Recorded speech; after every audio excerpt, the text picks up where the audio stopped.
Baik, selamat malam teman-teman dan Prof. Raldi. Kami di sini dari kelompok Fokus Grup 1 akan mempresentasikan proposal PKM kami dengan topik yaitu peningkatan kualitas air bersih dengan peralatan sederhana serta edukasi mengenai pentingnya sanitasi kepada masyarakat Panti Asuhan Cikal Mandiri. Berikut adalah nama-nama anggota kelompok kami, ada 7 orang. Kemudian ini gambaran singkat mengenai daftar isi proposal kami. Ada bab 1 pendahuluan, bab 2 gambaran umum mitra, bab 3 metode pelaksanaan, bab 4 biaya dan jadwal kegiatan. Oke, pendahuluan. Baik, PKM kami ini kami latar belakangi dengan permasalahan di Indonesia di mana kurangnya keterbatasan air bersih untuk memenuhi kebutuhan masyarakat yang sampai saat ini masih menjadi kendala utama terutama di masyarakat menengah ke bawah. Dengan terbatasnya pengetahuan, sarana prasarana, dan ekonomi, warga terus menggunakan air yang tidak sehat untuk kebutuhan rumah tangga, yang dimana di sini juga mengakibatkan rendahnya tingkat sanitasi. Nah, masalah sanitasi yang buruk dan akses terbatasnya terhadap air bersih dapat menyebabkan penyebaran penyakit dan menimbulkan dampak negatif bagi masyarakat. Dari latar belakang tersebut muncullah suatu rumusan masalah di mana kami eh, menyimpulkan dalam 4 poin, yaitu yang pertama bagaimana cara mengatasi masalah minimnya akses air bersih dan sanitasi di lingkungan masyarakat. Yang kedua bagaimana cara meningkatkan kesadaran akan pentingnya sanitasi dan akses air bersih. Yang ketiga bagaimana cara menjadikan masyarakat khususnya panti asuhan yang mandiri serta dapat mengelola air bersih sendiri. Yang terakhir bagaimana cara membuat alat penjernih sederhana untuk mengolah air keruh menjadi air bersih. Dari rumusan masalah tersebut, maka kami mendapatkan tujuan, yaitu yang pertama, membangun dan meningkatkan sistem sanitasi yang memadai, termasuk pembangunan jamban, sistem pengolahan limbah, dan sampah yang baik. Yang kedua adalah memberikan edukasi akan pentingnya sanitasi yang baik dengan cara menjaga kebersihan diri dan lingkungan. Yang ketiga, memberikan pelatihan dan workshop tentang praktik pengolahan air keruh menjadi air bersih dan praktik sanitasi yang aman, serta pengelolaan sumber daya air kepada masyarakat sekitar panti asuhan. Yang terakhir, dengan memanfaatkan bahan alami seperti pasir, arang, kerikil, atau batu kecil, dan ijuk yang terintegrasi dengan penampung yang cukup serta dapat terdistribusi dengan baik. Di mana dalam tujuan ini juga kita berusaha untuk mendukung dan mewujudkan poin ke-6 SDGs, yaitu memastikan masyarakat untuk mencapai akses universal air bersih dan sanitasi. Oke, untuk keluaran yang diharapkan dari proposal yang program kreativitas yang kami buat adalah masyarakat panti asuhan mampu mengatasi minimnya akses air bersih dengan cara membangun sistem sanitasi yang memadai dengan pengelolaan sampah, jamban, aliran air, dan limbah yang baik. Yang kedua, masyarakat panti asuhan sadar akan pentingnya sanitasi yang baik. Masyarakat panti asuhan setempat juga dapat secara mandiri mendapatkan dan mengelola air bersih sehingga kebutuhan akan air bersih tercukupi. Yang terakhir, masyarakat panti asuhan dapat membuat suatu alat yang mampu mengolah air dengan memanfaatkan bahan-bahan alami, sehingga dapat mengurangi biaya untuk mendapatkan air bersih.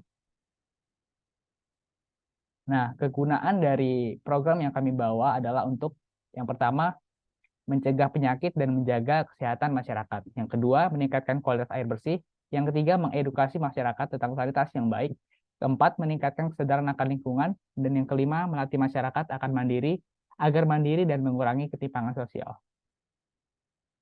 Selanjutnya akan dilanjutkan oleh teman saya. Baik, untuk bagian berikutnya saya akan mencoba menjelaskan terkait dengan gambaran umum mitra yang akan kita pergunakan untuk memberdayakan alat yang akan kami gunakan. Next. Adapun untuk gambaran umum itu sendiri, kami membagi menjadi dua pihak, yaitu pihak internal dan juga pihak eksternal, di mana pihak internal ini merupakan pihak yang langsung berhubungan dengan panti asuhan itu sendiri, yaitu para pengurus panti asuhan, serta para warga yang tinggal di dekat panti asuhan tersebut.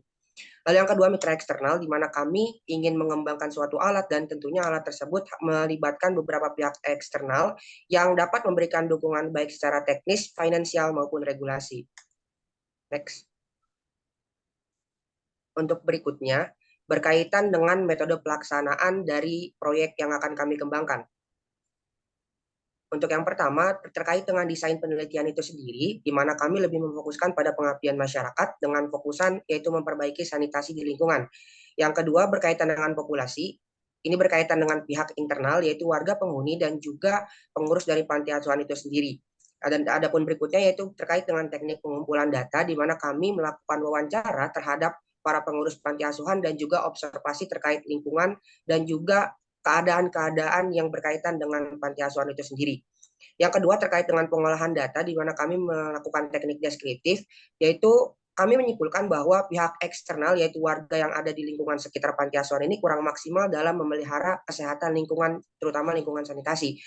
Dan ini dibuktikan dengan adanya beberapa saluran air yang mampat dan tidak dibersihkan dan akan menimbulkan suatu dampak negatif jika dibiarkan, terutama dapat mengancam kesehatan itu sendiri. Yang kedua, pihak internalnya, di mana yang kami maksud ini merupakan penghuni dan juga pengurus panti asuhan.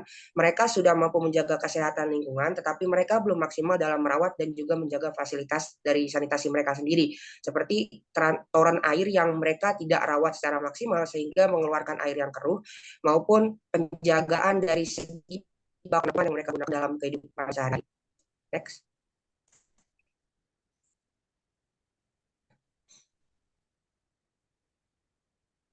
Berikutnya berkaitan dengan implementasi yang coba kita bawakan untuk menyelesaikan masalah ini, yaitu kami membuat alat filtrasi yang kami sebut 7-layer filtration, di mana 7-layer filtration tersebut berguna untuk menyaring air yang nantinya dapat meningkatkan kualitas dari air itu sendiri. Adapun 7-layer filtration ini terdiri dari 7 lapisan penyaring air, di mana masing-masing lapisan tersebut memiliki bahan dan kegunaannya sendiri-sendiri. Dan perlu diingat untuk menjaga sustainability dari produk kita ini, kita menggunakan bahan-bahan yang biasa ditemui dalam kehidupan sehari-hari yang diharapkan mampu menjaga keberadaan filtrasi ini agar tetap lestari di lingkungan panti asuhan. Seperti dilihat di gambar bahwa 7-layer yang dimaksud pertama ada bak pengendap, lalu diikuti oleh ijuk. Ijuk ini terdiri dari 2 lapis, lalu pasir halus 2 lapis, lalu ada arang tempurung kelapa atau arang aktif, kerikil, dan yang terakhir ada batu-batu. Dan masing-masing lapisan ini tentunya memiliki fungsi dan juga kegunaan sendiri yang saling mendukung untuk menghasilkan air yang berkualitas. Next. Yang terakhir berkaitan dengan evaluasi yang coba kami kembangkan terkait dengan alat yang kami ingin bawakan di sanitasi ini, di mana yang pertama evaluasi berkaitan dengan perawatan dari alat filtrasi itu sendiri. Dan jika dalam hal perawatan alat filtrasi ini tidak maksimal, maka tentunya akan menimbulkan dampak negatif. Dampak negatif yang dirasakan bukan hanya untuk lingkungan, tetapi juga bagi kesehatan para penghuni dan juga para pengurus panti asuhan Cikal Mandiri.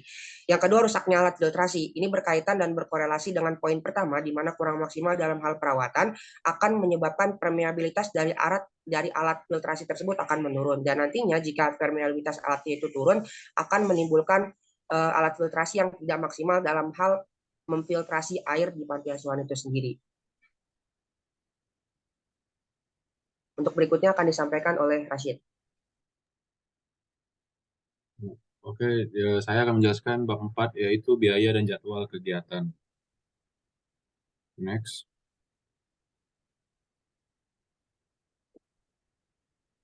Untuk anggaran biaya, yang pertama itu ada jenis pengeluarannya bahan habis pakai. Nah, bahan habis pakai ini didapatkan dari sumber dana yaitu Belmawa sejumlah 1.500.000, perguruan tinggi 1.200.000, dan dari instansi lain jika ada sebesar 300.000. Yang kedua, sewa dan jasa.